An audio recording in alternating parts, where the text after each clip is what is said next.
My mother-in-law has always insulted me in her native language, knowing that I wouldn't understand, but at my wedding, I dedicated a speech to her in her language and thanked her for being a terrible mother-in-law. I'm marrying my fiancé, who is not white. He came to this country to continue his higher education, and we met during our university years. From the moment I met him, it was clear that he was someone special, kind, caring, and honestly the sweetest person I've ever met. He treats me with so much love and respect, and I am incredibly lucky to have him as my partner. Unfortunately, you can't say the same about my future mother-in-law. As soon as we met, she treated me like the stereotypical annoying mother-in-law. I can only speculate, but the most obvious reason seems to be my race. I am white, and I get the impression she would have preferred her son to marry someone from her home country. While this might be a cultural preference, her behavior goes far beyond simple disapproval. She actively makes me feel unwelcome, as if I don't belong in her family. The first time I met her was a disaster. She completely ignored me. I tried to be polite to make a good impression, but it was as if I wasn't even in the room. They tried to include me in the conversation and asked her to interact with me, but she refused. Instead, she only spoke to them in her native language, leaving me sitting there uncomfortably, feeling like an outsider. My fiancé and his father were visibly uncomfortable with her behavior. Later, my fiancé was mortified. He apologized and assured me that her behavior was unacceptable. He even promised me that if she continued treating me this way, we wouldn't have to see her again. While we tried to avoid my mother-in-law as much as possible, there were several situations where it was impossible to do so, like my fiancé's birthday celebrations.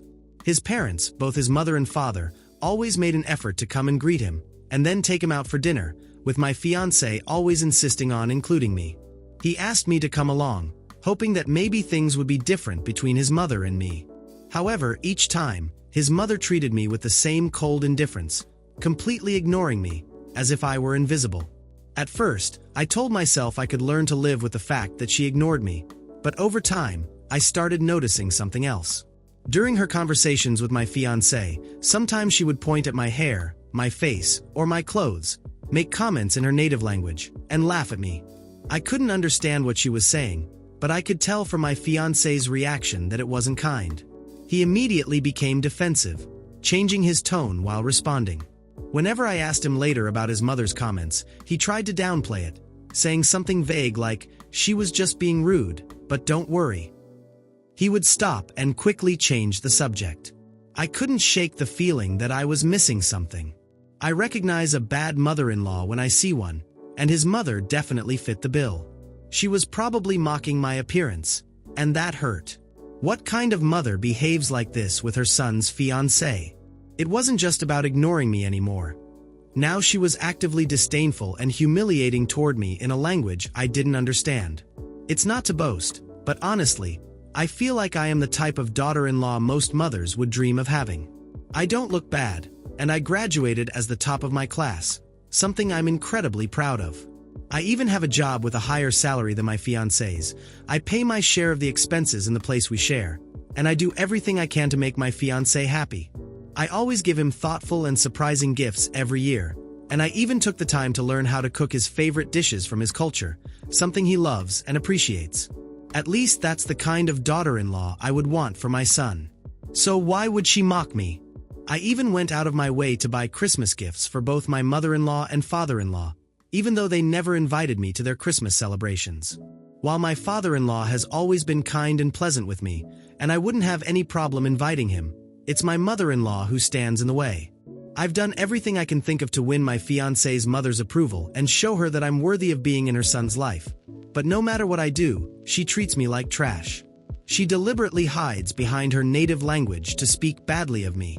I've even seen her do this in front of other guests.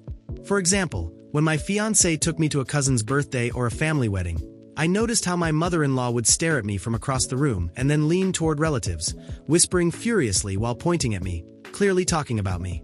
I wondered, if she wanted to disrespect me so much, why didn't she just say it directly in English? After all, she's lived in this country for over 30 years and works as a kindergarten teacher at a local school. She speaks English fluently, very well. So, her deliberate choice to use her native language when I'm present seems intentional. It's clear that she wants to exclude me from conversations, isolate me, and make me feel like a stranger at family gatherings. This constant deliberate exclusion and alienation played a significant role in my decision to learn my fiancé's native language. There were two main reasons for this. First, I wanted to finally understand for myself what my mother-in-law was saying about me. If she had so many things to whisper, I deserved to know. Secondly, I wanted to connect more deeply with my fiancé, to be able to speak with him in his language, share this part of his culture, and grow even closer. So, I made the decision and started learning my fiancé's language. I also decided to keep this a secret, thinking it would be a wonderful surprise to have a full conversation with him in his language and see the look of joy and amazement on his face. Over the past 5 months, I dedicated a few hours each day to learning my fiancé's native language. I watched countless YouTube videos, practiced with language apps, and worked on my pronunciation and conversational skills. Over time, as I became more proficient, I began to understand exactly what my mother-in-law was saying about me. I continued to act completely indifferent around her, pretending not to understand a word, so she has no idea that I know what she thinks of me. For example, when my fiancé first told her about our engagement, he was on speakerphone while driving, and I was sitting next to him. At first, I thought she might surprise us, but as usual with my mother-in-law, she just complained.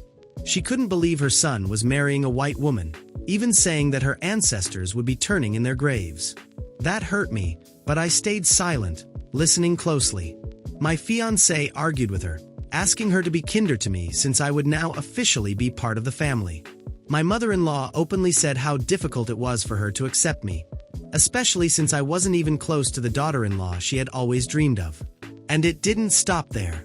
She went on to say that, even if my fiancé had decided to marry a white woman, how could he, at least, have chosen someone more domestic? According to her, I was too modern to be a good mother to my fiancé's future children. To my fiancé's credit, he immediately defended me and asked her to keep her opinions to herself. But that didn't stop her. She kept talking badly about me, even after he told her to stop. And it didn't end there. A few weeks later, my fiancé invited his parents to our house to talk about the wedding preparations. My father-in-law was emotional and happy for us, but my mother-in-law, as always, wore her disapproval like a badge. At one point during the visit, she started complaining again in her native language, directing her comments to my father-in-law and my fiancé, as if I wasn't in the room. She wanted my fiancé to reconsider marrying me because, according to her, there was still time to leave me. The strangest and most painful comment she made was that her astrologer had predicted that marrying me would mean bringing a black hole into the family, a force that would supposedly destroy its harmony and bring bad luck. She also openly complained about my family, saying that her relatives wouldn't feel comfortable seeing so many of my white relatives at the wedding. Then, she had the audacity to suggest to my fiancé that he remove some of my guests from the list. They argued about it for a while. He firmly refused, saying it wasn't going to happen, but she kept insisting.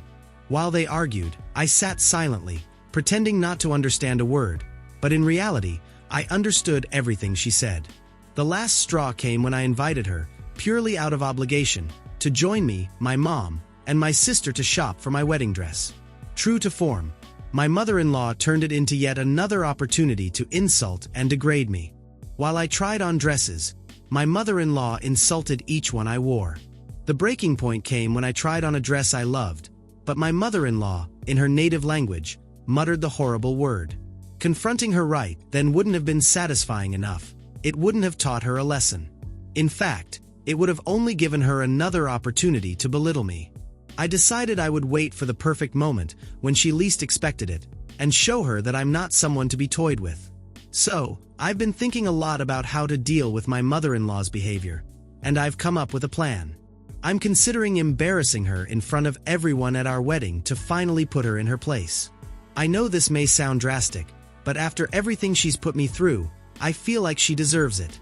I've been patient, I've tried to be civilized, but at this point, I feel like I have to let everything out. The question is, would I be the villain for doing this? Embarrassing her at the wedding would be going too far, or is this my way of finally defending myself? I just want to know if you think I'm being irrational or if I've earned the right to finally give her a taste of her own medicine. Thank you so much for all your suggestions and comments. Some of them really made me laugh out loud, and I really needed that. I just want to clarify one thing. My fiancé has always been by my side. He never failed to respond to his mother when she spoke badly about me when I didn't understand the language. I knew by the look on his face and the way things were said, but now I can fully understand. I know he's been defending me. I can't emphasize enough how supportive and loving he is, even when his mother's behavior puts him in a difficult position. He handles it with grace. That's why I'm so happy to marry him. His mother is simply a bitter, cruel woman, that's all.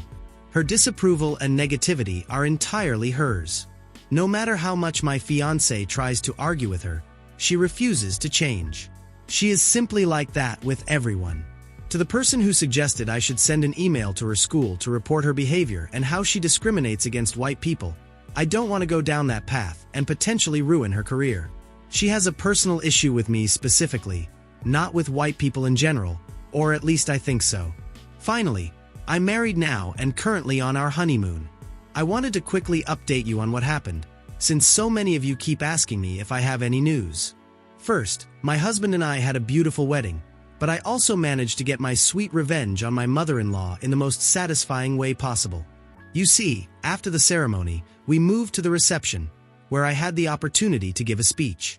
I started in English, warmly thanking my friends and family for joining us on such a special day. Then, looking toward my husband's side of the family, I smoothly switched to his native language to speak directly to them. Don't think I speak it perfectly, but I practiced the speech for days to make it sound as good as possible. The collective surprise on their faces was priceless. I could see my husband's jaw nearly drop as he realized what was happening. His family clearly didn't expect me to speak fluently in their language. I thanked them for being there and for welcoming me into the family.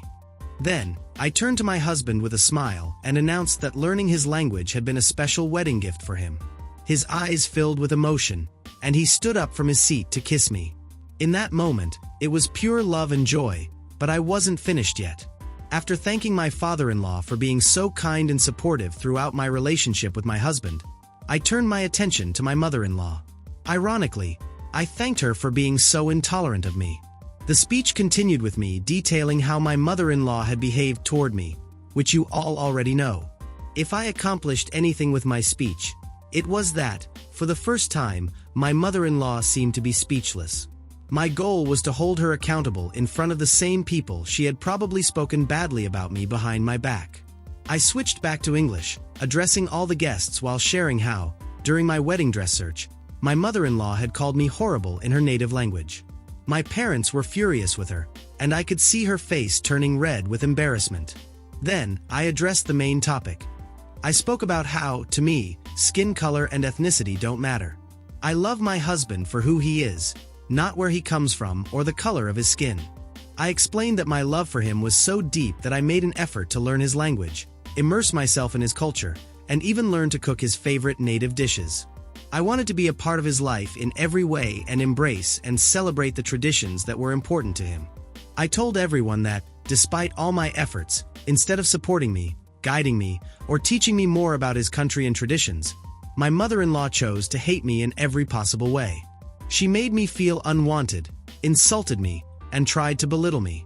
Finally, I looked directly at my mother-in-law and told her that if she truly believed her treatment of me was justified, I would make sure she wouldn't have access to my future children.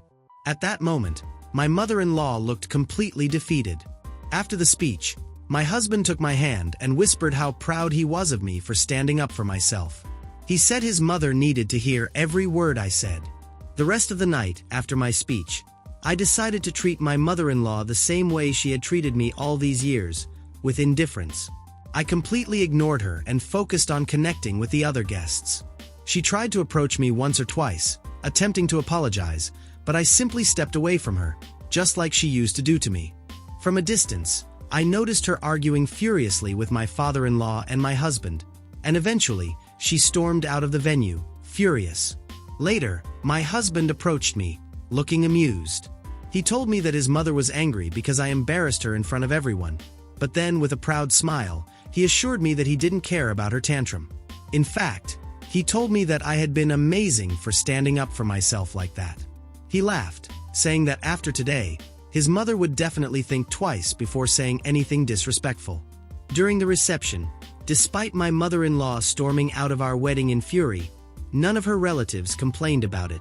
I received so much positivity and encouragement from my husband's side of the family. Several of his relatives came up to congratulate me on my effort to learn their language. Many even told me how thoughtful and admirable my gesture was. In the end, I made the most of my wedding day.